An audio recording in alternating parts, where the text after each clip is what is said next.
Hi everyone, welcome back to my Bible reading channel, where my goal is to bring the Word of God to as many people as possible. So today I will be picking up where we left off in Job chapter 23. Then Job spoke again. My complaint today is still a bitter one, and I try hard not to groan aloud. If only I knew where to find God, I would go to his court. I would lay out my case and present my arguments. Then I would listen to his reply and understand what he says to me. Would he use his great power to argue with me? No, he would give me a fair hearing. Honest people can reason with him.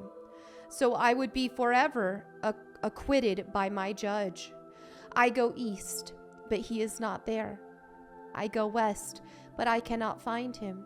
I do not see him in the north, for he is hidden. I look to the south, but he is concealed.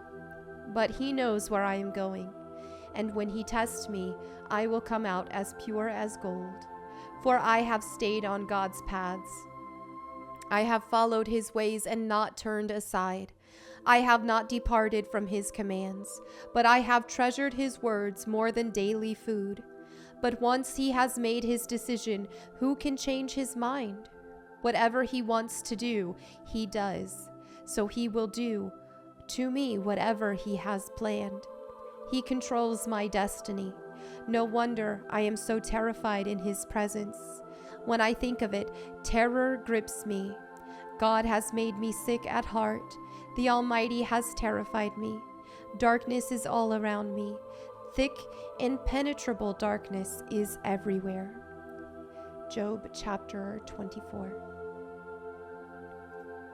Why doesn't the Almighty bring the wicked to judgment? Why must the godly wait for him in vain? Evil people steal land by moving the boundary markers. They steal livestock and put them in their own pastures. They take the orphan's donkey and demand the widow's ox as security for a loan. The poor are pushed off the path. The needy must hide together for safety. Like wild donkeys in the wilderness, the poor must spend all their time looking for food, searching, even in the desert, for food for their children. They harvest a field they do not own, and they glean in the vineyards of the wicked. All night they lie naked in the cold, without clothing or covering. They are soaked by mountain showers, and they huddle against the rocks for want of a home. The wicked snatch a widow's child from her breast, taking the baby as security for a loan. The poor must go about naked without any clothing. They harvest food for others while they themselves are starving. They press out olive oil without being allowed to taste it, and they tread in the winepress as they suffer from thirst. The groans of the dying rise from the city, and the wounded cry for help. Yet God ignores their moaning. Wicked people rebel against the light. They refuse to acknowledge its ways or stay in its paths. The murderer rises in the early dawn to kill the poor and needy. At night he is a thief. The adulterer waits for the twilight, saying, "No one will see me then." He hides his face so no one will know him. Thieves break into houses at night and sleep in the daytime. They are not acquainted with the light. The black night is their morning. They ally themselves with the terrors of the darkness, but they disappear like foam down a river. Everything they own is cursed, and they are afraid to enter their own vineyards. The grave consumes sinners, just as drought and heat consumes snow. Their own mothers will forget them. Maggots will find them sweet to eat. No one will remember them. Wicked people are broken like a tree in the storm. They cheat the woman who has no son to help her. They refuse to help the needy widow. God in his power drags away the rich.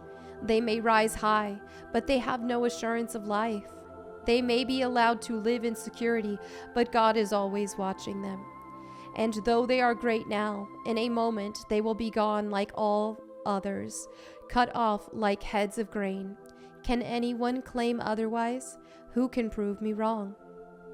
Job chapter 25.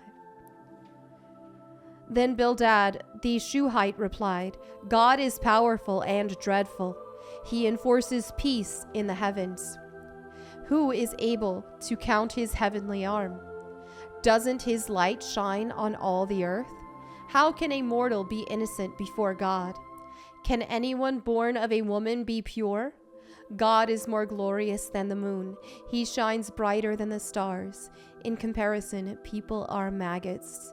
We mortals are mere worms.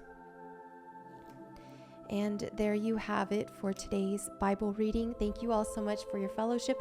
As always, if you have any prayer requests, feel free to leave them in the comments below so that myself, my prayer team, or anyone else who sees them can pray for you. And thank you to everybody who has been praying for me as well.